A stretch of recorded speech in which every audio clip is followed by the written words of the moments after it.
In 2021, the two of us made our first foreign trip together, and we visited Seoul, as well as Japan. This was our first overseas trip, and the first 2+2 of this administration. I just got back from another trip to the Indo-Pacific a couple of weeks ago, which by our count was my 20th trip to the region since the start of this administration. But with the Republic of Korea, over the last three and a half years, we've strengthened our alliance, we've modernized our alliance, an alliance that for 7 decades has advanced peace, prosperity, and stability on the Korean Peninsula, in the Indo-Pacific, and increasingly around the world. Today, we have an opportunity to build on that progress and to also lay the groundwork to ensure that we continue delivering shared security and shared opportunity for our people in the years to come. Now, one of the things that we emphasized today was a reaffirmation of the United States' ironclad commitment to the ROK security, and that includes through extended deterrence. That's especially important in light of the ongoing provocations coming from North Korea, including another ICBM launch just yesterday. We condemn it in the strongest terms. The latest launch of many and other provocative actions that it's taken. Flagrant violations all of multiple UN Security Council resolutions. All countries should be demanding that the DPRK cease these destabilizing actions. We are closely consulting with our partners and also with Japan. In fact, Foreign Minister Cho and I were on the phone early this morning with our Japanese counterpart, and we will be focusing, as always, on this in the days to come, including the actions we'll take in response. All of this reinforces why we have to remain focused on maintaining peace and stability in the Indo-Pacific and on the Korean Peninsula in particular, even as we work with European partners to respond to the DPRK's deepening security relationship with Russia. We now assess that there are some 10,000 North Korean soldiers in total in Russia. And the most recent information indicates that as many as 8,000 of those North Korean forces have been deployed to the Kursk region. We've not yet seen these troops deploy into combat against Ukrainian forces, but we would expect that to happen in the coming days.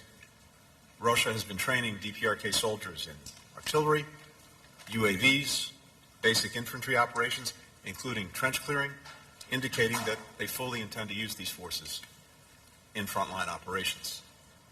Should these troops engage in combat or combat support operations against Ukraine, they would become legitimate military targets. Now, one of the reasons that Russia is turning to these North Korean troops is that it's desperate. Putin has been throwing more and more Russians into a meat grinder of his own making in Ukraine. Now, he's turning to North Korean troops, and that is a clear sign of weakness. Russia's been suffering some 1,200 casualties a day in the east, more than at any other time during the war. And with the deployment of these North Korean troops to Russia and now to the front lines, this is the first time in 100 years that Russia's invited foreign troops into its country. Our two sides today discussed a range of options in response, and we're closely coordinating with allies and partners, particularly our European partners. We're continuing to serve security assistance to Ukraine, the United States, and we'll announce more in the coming days. What we're also seeing underscores the indivisibility of security between the Indo-Pacific and Euro-Atlantic theaters, something that is clearer and clearer to all of our allies and partners in both Europe and the Indo-Pacific. It's reflected in South Korea's growing partnership with NATO, as well as its support for Ukraine, providing generators, humanitarian assistance, and we've discussed what more the Republic of Korea may do in the future. But in all of the conversations that I've been having with partners in both Europe and the Indo-Pacific, increasingly we see a focus on the indivisibility of the security. With regard to China, we discussed the need to responsibly manage our competition with the People's Republic of China. We agreed that China should do more to curb the DPRK's provocative actions and to stop support for Russia's defense industrial base, which is helping to perpetuate the conflict and the aggression by Russia in Ukraine. In the face of China's unlawful maritime claims in South China Seas, we remain committed to upholding freedom of navigation and freedom of overflight. We also underscored the importance of maintaining peace and stability across the Taiwan Strait. Even as we address these security challenges, we're also working together to expand our economic cooperation in ways that are having clear, direct, and powerful benefits for people in both of our countries. South Korea is now America's #1 source of foreign direct investment. And this is really worth reflecting on because foreign direct investment may be the best measure of trust and confidence because you don't make these investments unless you believe in the future of the country that you're making the investments in. So it's a powerful gauge of the confidence that South Korea has in the United States. And more broadly, we are the #1 recipient of foreign direct investment in the world. Again, a very powerful indicator of the way the world sees the United States. Thanks to the CHIPS and Science Act, thanks to the IRA, since 2021, Korea's companies have pledged to invest $140 billion in the United States, and that will help create some 100,000 jobs.